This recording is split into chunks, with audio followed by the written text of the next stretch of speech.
Sarado ang mga kalsada tulay na binarahan ng umapaw na tubig mula po sa Cagayan River. Nasa frontline ng balitang yan si Brian Castillo. Umapaw na ang Ilog Cagayan kasunod ng 2 araw na pag-ulan dala ng bagyong Christine. Kaya ang ilang tulay at kalsada hindi na madaanan. Ilang paghahanda, inilikas na ang ilang residente na malapit sa ilog at ang mga nakatira sa mababang lugar.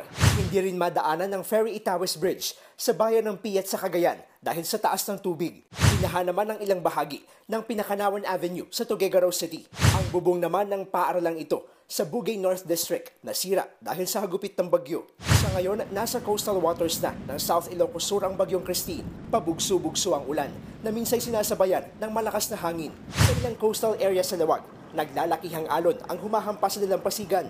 Ang pinakapinangangambahan ang posibleng pagtaas ng tubig ng Padsan River, lalo't catch basin ang Lawag.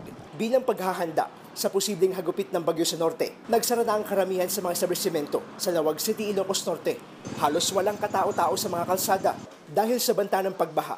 Inilikas kagabi ang nasa 100 pamilya mula sa barangay na mga nasa mababang lugar. Pero kung may mga lumikas, may mga piniling manatili sa kanilang mga bahay para bantayan.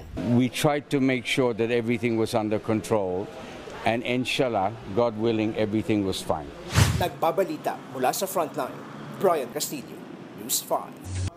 Mga kapatid, Ed Lingaw po, maging maalam at may pakialam sa mga napapanahong balita sa ating bansa. Para sa mas malalimang pagtalakay at paghimay sa mga issue at headlines, tumutok lamang at pag-subscribe sa social media pages ng News 5.